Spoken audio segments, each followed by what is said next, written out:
Everyone, कैसे हैं आप लोग। Welcome you all to our YouTube channel Sapna study academy. दोस्तों, एज यू नो कि हमने एनसीईआरटी क्लास 9 का चैप्टर नंबर 3 ड्रेनेज स्टार्ट किया हुआ था, जिसमें हमने हिमालयन रिवर्स को डिस्कस किया और साथ ही में पेनिनसुलर रिवर्स को भी स्टार्ट किया हुआ था। तो आज हम पेनिनसुलर रिवर्स को कंप्लीट करेंगे, लेकिन कंटिन्यू करने से पहले प्लीज़ प्रोवाइड सम मोटिवेशन। उसके लिए क्या करें, लाइक कीजिए, शेयर कीजिए एंड प्लीज़ डू सब्सक्राइब। तो चलिए स्टार्ट करते हैं पेनिनसुलर रिवर्स।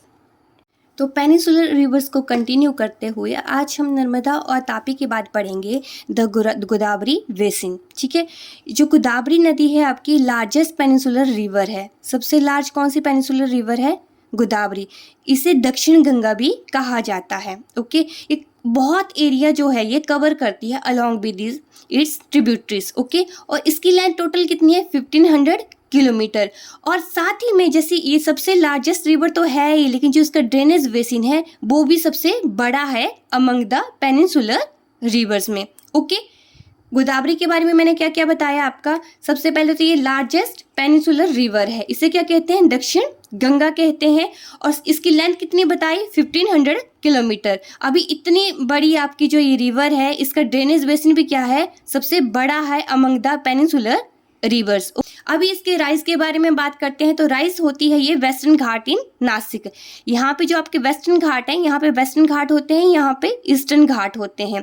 तो कहाँ पे राइज होती है ये? वेस्टर्न घाट नासिक में। ठीक है, जो महाराष्ट्र में आपका नासिक है, डिस्ट्रिक्ट नासिक है, वहाँ पे ये राइज होती है इन त्रिम्बकेश्वर। ओके, वहाँ से फ्लो करते हुए पहुँचती है Telangana, after then Chhattisgarh, after then Andhra Pradesh से होके कहाँ जंप करती है? बे ऑफ बंगाल में। अभी अगर इसके ड्रेनेज बेसिन के बारे में बात करें तो जैसे मैंने आपको फ्लो के बारे में बताया, ठीक है, लेकिन इनके साथ आपकी बहुत सारी ट्रिब्यूटरीज भी मिलती है। जैसे यहाँ पे ट्रिब्यूटरीज जाएंगी, लेफ्ट बैंक ट्रिब्यूटरीज होंगी, राइट बैंक ट्रिब्यूटरीज होंगी। तो ये वाला इस साइड भी आपका क्या कर लेगी? ये एरिया कवर करती है। तो वो सारा का सारा आपका क्या है? ड्रेनेज बेसिन है। जो 50% आपका ड्रेनेज बेसिन है वो कहाँ पे एग्जिस्ट करता है? आपका महाराष्ट्र में। ठीक है, और कहाँ कहाँ पे आपका ड्रेनेज बेसिन में कौन कौन सी स्टेट आती हैं? मध्य प्रदेश, उड़ीसा, आंध्र प्रदेश, और उसके बाद कहाँ जाता है ये? बे ऑफ बंगाल में। और इसके साथ जो ट्रिब्यूटरीज मिलती हैं वो है आपकी पूर्णा, वारधा, प्राणहिता, मांजरा, वैनगंगा एंड पेनगंगा। ठीक है, ओके, अंडरस्टैंड। कहाँ पे राइज हुई आपकी? त्रिम्बकेश्वर महाराष्ट्र में। उसके बाद कहाँ गई? तेलंगाना, फिर छत्तीसगढ़, फिर आंध्र प्रदेश, और आंध्र प्रदेश से क्या कहाँ गई? ये डेल्टा बना के बे ऑफ बंगाल में। महानदी बेसिन। ठीक है, जो महानदी है कहाँ पे राइज होती है? छत्तीसगढ़ में। अभी मैं आप लोगों को एक चीज़ बता दूं, जैसे हम महानदी का नाम सुनते हैं तो ये चीज़ हमारे दिमाग में आती है कि जो पेनिनसुलर रिवर्स हैं उसमें जो सबसे लार्जेस्ट रिवर है वो महानदी है, लेकिन ऐसा नहीं है। इसकी लेंथ बाकी रिवर्स से काफ़ी कम है। ठीक है, rises in highlands of Chhattisgarh. कहाँ पे आपकी राइज होती है? छत्तीसगढ़ में। लेंथ है इसकी 860 किलोमीटर। ओके, और जैसे यहाँ पे ये छत्तीसगढ़ है, यहाँ पे आपकी राइज होती है हाईलैंड्स में। ठीक है, छत्तीसगढ़ के हाईलैंड्स में ये राइज होती है, फिर आगे फ्लो करते हुए उड़ीसा से निकल के जो कटक का आपकी जगह है वहां से सीधा कहाँ चली जाती है? डेल्टा बना के बे ऑफ बंगाल में। ठीक है, इसका जो मेनली पार्ट है कहाँ पे फ्लो करता है? उड़ीसा में फ्लो करता है। ठीक है, और इसके ड्रेनेज बेसिन क्या है? यहाँ से तो आपकी फ्लो करती है, लेकिन साथ में जो ट्रिब्यूटरीज आ रही हैं कौन कौन सा आपका एरिया कवर करती हैं? महाराष्ट्र, छत्तीसगढ़, झारखंड, उड़ीसा।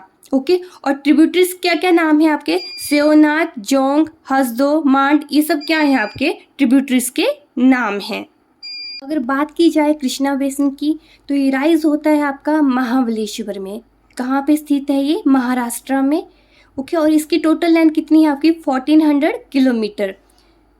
ये क्या है आपका? महाराष्ट्र है। कहाँ पे आपका राइज होता है? महाबलेश्वर में। आगे जाते हुए कर्नाटका को क्रॉस करते हुए तेलंगाना, और लास्ट में आंध्र प्रदेश में डेल्टा बना के कहाँ निकल जाती है? सीधा बे ऑफ बंगाल में। कहाँ कहाँ जाते हैं ये?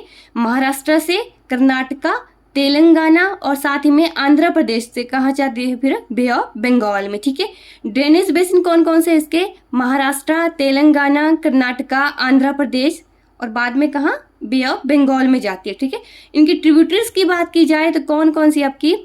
Tungabhadra, Koyna, Ghataprabha, Musi and Bhima. The next and last type of river is Kaveri basin. इसके साथ ही आपकी जो पेनिसुलर रिवर्स हैं वो कंप्लीट हो जाएंगी। तो कावेरी बेसिन की बात की जाए तो इसकी लेंथ है 760 किलोमीटर। आपकी राइज होती है ब्रह्मगिरी रेंज में, जो है वेस्टर्न घाट में इन कर्नाटका। ठीक है, कहाँ पे राइज होती है? आपकी ब्रह्मगिरी रेंज से राइज होके जो कर्नाटका में है, फ्लो करते हुए जैसे ही तमिलनाडु में पहुंचेगी तो वहाँ पे एक पॉइंट है कुडालोर, वहाँ से सीधा किस में जाएगी? आपकी बे ऑफ बंगाल में।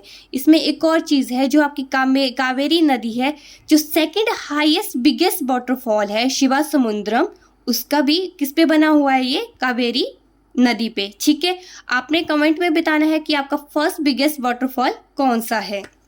अगर इसके ड्रेनेज बेसिन की बात की जाए तो कौन कौन से आपकी स्टेट्स आती हैं? कर्नाटका, केरला, तमिलनाडु, और इसकी ट्रिब्यूटरीज हैं अमरावती, भवानी, हेमावती एंड काविनी। तो Himalayan river system and the peninsular river system को कंप्लीट करने के बाद अभी हम पढ़ेंगे role of rivers in economy, कि इकोनॉमी में रिवर्स का क्या रोल है। तो जैसा कि आप लोगों को पता है, ऐसा तो नहीं है कि रिवर्स जस्ट अभी अभी ही आपकी पैदा हुई हैं। ये थ्रू आउट ह्यूमन हिस्ट्री अपना एक मेजर रोल प्ले करते आती हैं। ठीक है, सबसे बड़ी बात तो ये है कि जो आपका वाटर है, कैसा रिसोर्स है? ये नेचुरल रिसोर्स है। और जो ह्यूमन एक्टिविटीज़ हैं, जो हम डेली लाइफ में हम किसका यूज़ करते हैं? वाटर का। साथ ही एंशियंट टाइम में क्या हुआ था, जो ह्यूमंस थे धीरे धीरे कहाँ सेटल होने लगे? नियर बैंक्स, नदी के किनारों पे सेटल होने लगे, और बाद में ये जो सेटलमेंट है किस में कन्वर्ट हो गया? बिग सिटीज में। ठीक है, इसके साथ ही रिवर्स का क्या क्या यूज होता है? इरिगेशन में यूज कर सकते हैं वाटर को, हाइड्रो पावर जनरेट करने में भी यूज होती है, साथ ही में नेविगेशन में भी इसका यूज होता है। बट दुख की बात ये है कि हम अपने यूज के लिए जो आपकी नदियां हैं उन्हें बिल्कुल गंदा करते जा रहे हैं, और हमने इन्हें इतना गंदा कर दिया हुआ है कि ये खुद से अपना सेल्फ क्लीन नहीं कर सकती हैं। तो हमें इसके लिए गवर्नमेंट की हेल्प करनी चाहिए। ठीक है, गवर्नमेंट और हम लोगों को एक साथ मिलके हमें जो अब हमारी रिवर्स हैं, जो हमारे नेचुरल सोर्स हैं, उन्हें क्या करना चाहिए? क्लीन रखना चाहिए। ठीक है, ऐसा नहीं है कि गवर्नमेंट इसके लिए कुछ नहीं करती है। गवर्नमेंट ने इन्हें साफ करने के लिए अलग अलग तरह से प्लान्स भी बनाए हैं, जिसमें से है national river conservation plan. According to this plan आपकी जितनी भी रिवर्स हैं उन सबको कंजर्व करने की बात कही गई है, कि उन्हें आपने कैसा रखना है? क्लीन रखिए, कंजर्व कीजिए, ताकि जो आने वाली जनरेशन है उनके लिए हम अपनी जो नेचुरल सोर्स है उनके लिए कंजर्व करके प्रोवाइड कर सकें। ठीक है, तो बेटा आज की वीडियो में बस इतना ही। कल हम नेक्स्ट चैप्टर को स्टडी करेंगे। अगर आपको किसी भी वे में ये वीडियो पसंद आई है तो प्लीज़ प्रोवाइड सम मोटिवेशन, ये मेरे लिए बहुत ही हेल्पफुल है। तो please do like, share and subscribe to my YouTube channel. Thank you.